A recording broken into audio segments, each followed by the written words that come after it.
ఒక diamond shop, బాగా costliest diamonds అన్నీ ఉన్న చోట.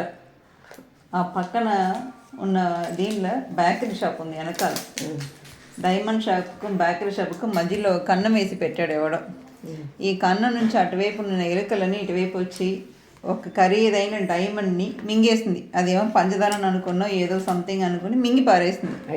మింగంగాని ఓనర్కి వచ్చి మరొక రోజు చెక్ చేయగానే అర్థమైపోయింది, అమ్మ ఇక్కడ ఉన్న డైమండ్ని ఈ ఎలుకలు మింగేస్తాయి, ఎట్టాగుట్ట ఎలుకలు పట్టేవాడిని పట్టుకొని ఈ డైమండ్ని పట్టుకోవాలని చెప్పి చాలా టెన్షన్ పడి ఎలుకలు పట్టేవాడిని పిలిపించి చెప్తాడు ఆడు బాధలని.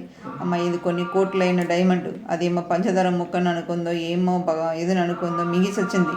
ఇప్పుడు నాకు ఎలుకల దగ్గర నుంచి అర్జెంటుగా నాకు ఆ డైమండ్ ముక్క కావాలి, ఎంతైనా డబ్బులు ఇస్తాను, ఎదిగి పట్టుకొని చెప్పి పంపిస్తాడు.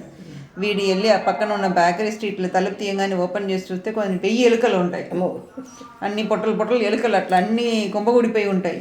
వీడికి అర్థం కాదు, ఓ నాయన ఇన్ని ఎలుకలు ఉన్నాయి, ఇంత దానిలో నేను ఈ డైమండ్ ఏ ఎలుక మింగిందో ఎలా పట్టుకోవాలని చెప్పి చాలా కన్ఫ్యూషన్లో చూస్తుంటాడు.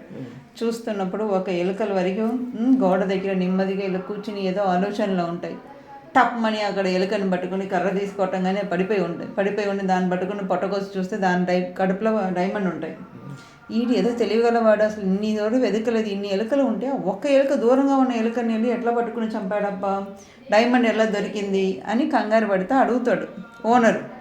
అని కొత్తగా డబ్బులు వచ్చిన వాడు ఎవడు మిగతా వాళ్ళ జనాలతో కలవడు, వాడంతా మింగిలవడు, దూరంగా కూర్చుని వాడే గొప్పవాడని అనుకుని దూరంగా ఉండి వీళ్ళందరినీ పాలేరులాగా చూస్తుంటాడు.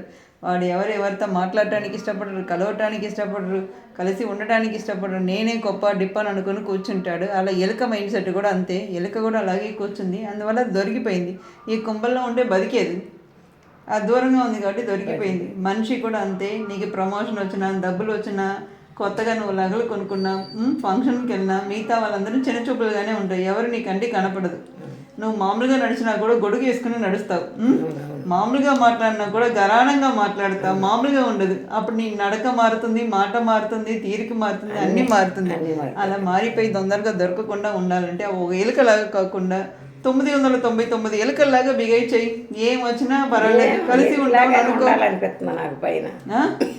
ఎలుకలాగా ఉండాలనిపిస్తుందా? ఎవరినో పట్టుకుని పీకి పారేస్తాడు, ఎలుకలాగా ఉండదు, అలాగా చిలకలాగా ఉండదు. ఏంటండి స్టోరీ చెప్పినా కూడా విని మారకుండా ఉంటే ఏం చేస్తాను, దరిద్రం నాకు ఇలా పడుతుంది అంతే, ఏం చేయలేనండి, సారీ అండి.